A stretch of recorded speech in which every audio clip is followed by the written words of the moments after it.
Vaig encetar l'escola d'estiu 2023 fent un petit homenatge a la figura de Franz Kafka.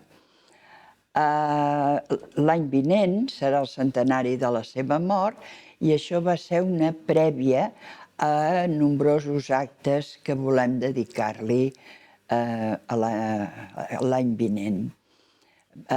Vaig explicar el contingut de les cartes a Milena i lectura de petits fragments d'aquestes cartes.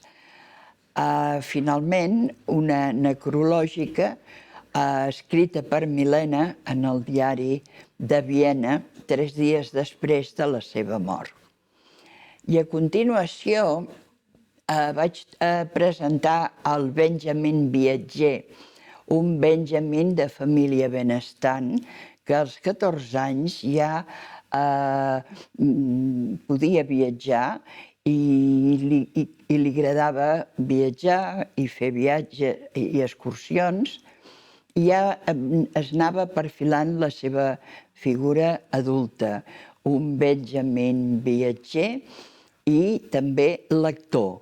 Quan no podia viatjar, contemplar el paisatge, llegia. I més endavant ja és el Benjamin definitiu, que és viatger, lector i escriptor. I aquesta escriptura esdevindrà una de les seves necessitats més vitals, sobretot al final de la seva vida, quan està quasi acorralat a les estades a l'illa d'Eivissa, que són molt prolífiques amb les obres que escriu.